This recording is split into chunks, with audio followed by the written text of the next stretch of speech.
So I am an awesome neurodivergent being who is definitely affected by the my sensory differences in the world that I live in. The neurotypical predominant neurotype kind of world that I exist in when I leave my door, so to speak.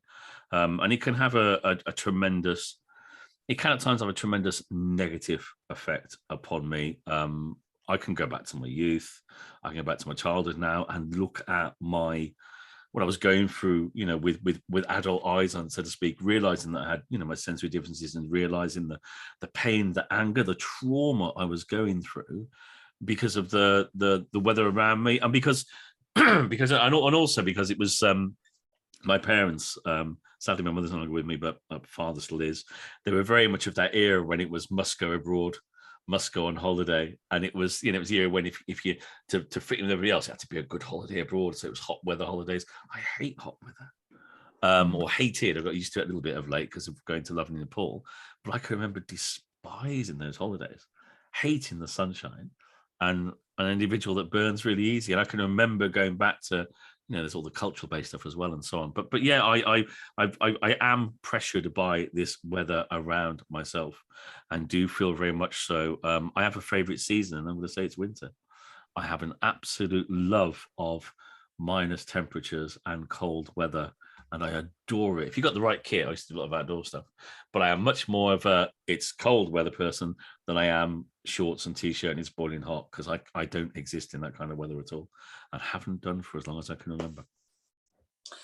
And that's really important, and also the sensitivity to the high sun as well, because if we're anxious, it can really be very painful, can't it, to the eyes, that when we're very anxious, it can feel really like piercing. I think you've got, so I don't like the heat, I don't like the bright light. So I can remember researching years ago the different grades of sunglasses you can get. So you can get, I think it's 2, 3, 4, and 5. If memory serves, it's been a while since I've done this because now I've just got reactor-light lenses in my glasses. If you drive a car, you're allowed to have like number 3, I think. If you have any darker than that, it invalidates your insurance, and it means that you're not seeing enough. Well, I used to go to the opticians when they used to make me my separate. I used to have contact lenses and then do sunnies on top.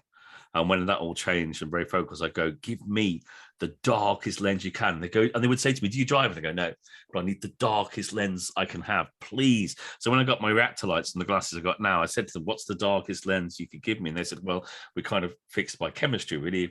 If it goes too dark, it takes too long to go back, and you'll be inside a building. It's like really dark, and it takes a while for it to get back. So I have this real thing about bright light, and peaked hats. That's a defensive measure.